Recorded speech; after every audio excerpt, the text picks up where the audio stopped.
Wonderful Paul McCartney quotes to inspire you to great heights. Paul McCartney, English musician, member of the Beatles, born 1942. Don't forget subscribe. And in the end, the love you take is equal to the love you make.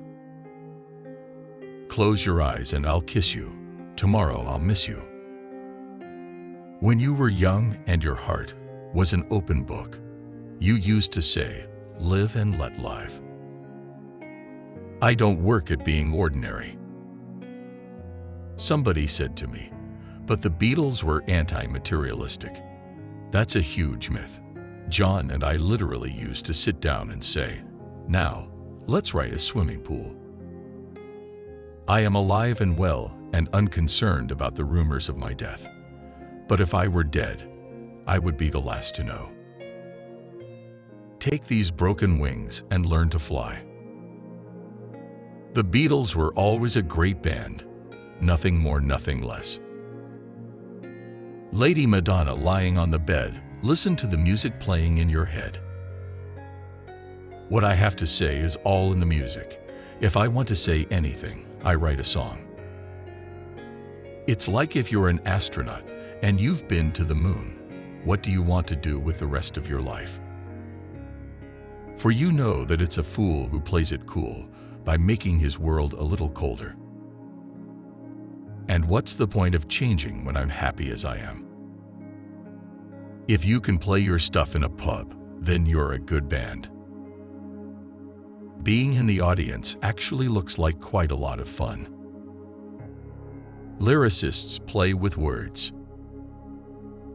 I have not practiced how to be a singer without an instrument. I definitely did look up to John. We all looked up to John. He was older and he was very much the leader. He was the quickest wit and the smartest.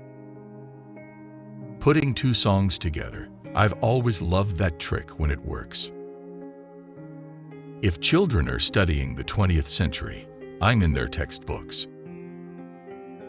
I saw that Meryl Streep said, I just want to do my job well.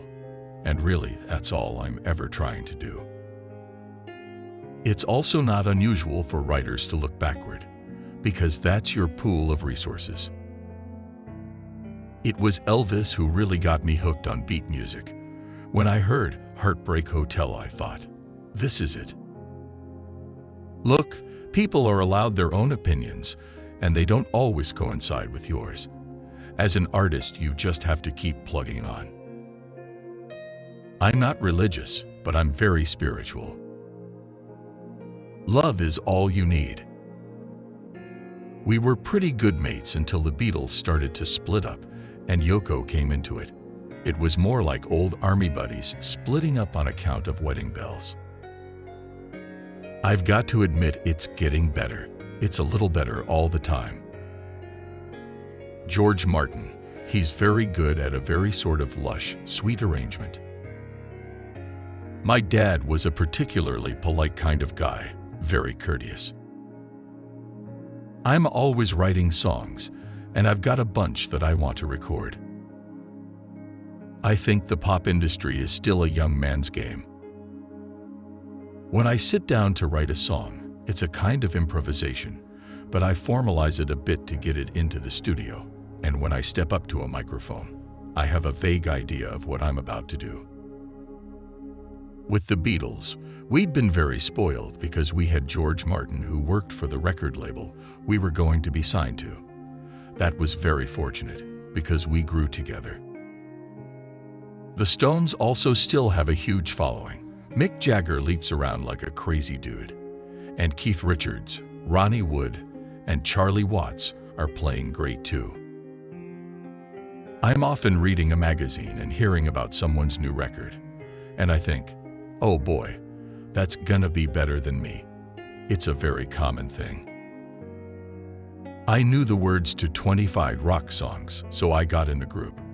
Long Tall Sally and Tutti Frutti, that got me in. That was my audition. I feel that if I said anything about John, I would have to sit here for 5 days and say it all, or I don't want to say anything. Looking back, I think I was always musical. My dad was very musical, and I think my mom was musical. I was still 15 when I met John Lennon at a village fete in Woolton, in Liverpool. Microphones are just like people. If you shout at them, they get scared. I love the past. There are parts of the past I hate, of course. I got my first guitar when I was 15, and I just used to fool about with it, more or less, as time went by, though I got more interested. But with writers, there's nothing wrong with melancholy. It's an important color in writing. My so-called career is a haphazard thing.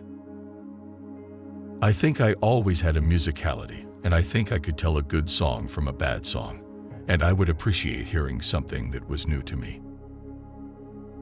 At the end of the Beatles, I really was done in for the first time in my life. Until then, I really was a kind of cocky sod. And I loved Fats Waller. I love his instrumental abilities, his vocal abilities, and his sense of humor.